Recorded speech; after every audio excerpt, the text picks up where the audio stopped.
Bonjour, une petite vidéo sur le site d'Atrium, atrium-sud.fr, l'identifiant, prénom.nom, mot de passe, on se connecte. Lorsque vous vous connectez ici, Atrium c'est une plateforme multisite, c'est-à-dire que vous avez beaucoup de sites qui sont reliés. Donc mes sites ici, il y a mon espace perso qui regroupe mes documents personnels du cloud, de la messagerie, etc. Vous avez le lycée, les établissements dans lesquels vous êtes. Donc par exemple, si je suis que dans un lycée, ce sera par exemple le lycée Paul Cézanne. Et puis vous avez les sites collaboratifs. Ces sites collaboratifs, soit vous êtes inscrit, soit c'est ceux que vous avez créés. Dans chaque site, vous avez des documents partagés. Ici, vous avez des liens qui ont été mis avec une connexion simplifiée comme Pronote, Corelis, Portail documentaire Chamilo, etc.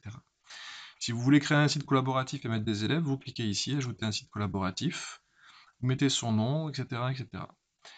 Ici, j'ai créé des sites, moi, donc je vais faire annuler ici. J'ai créé des sites comme par exemple PCC 1 et 2, SI. Là, ici, là, à côté de site, parce que je suis propriétaire, vient se mettre à administration des utilisateurs. Je peux mettre des utilisateurs si j'ai envie, ou et retirer des droits, ou mettre des droits. Donc ici, j'ai ajouté des élèves, et puis non, donc ici je suis propriétaire, et puis je peux définir les actions, hein, et je peux afficher les rôles sur le site de chacune des personnes. Par défaut, je peux gérer les membres, les utilisateurs, des classes. On n'ajoute pas un utilisateur, en fait on ajoute des classes directement, ça permet de, de simplifier. Voilà. Donc là, forcément, sur les sites de la classe PCSI1 2, je peux y associer le dossier document. Ce dossier document, je peux partager un dossier, dire que tout ce dossier-là, les gens peuvent venir y ajouter des choses, etc. etc. Donc c'est vraiment un outil de cloud collaboratif que peut nous donner Atrium. Ici, je peux y mettre des blogs, des forums, etc. Bon, c'est assez limité, mais ça permet d'échanger, par exemple, des documents.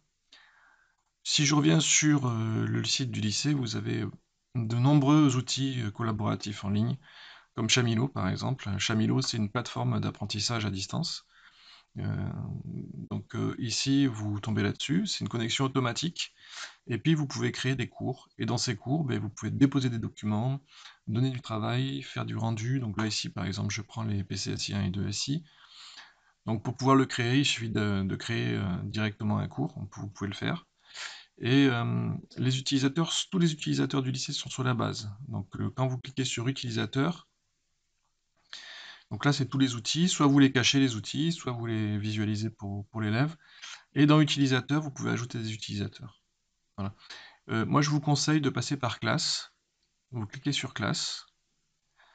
Lorsque vous allez cliquer sur classe, vous allez avoir un tout petit bouton ici qui veut dire inscrire des classes. Moi j'ai inscrit les PCSI 1 et 2.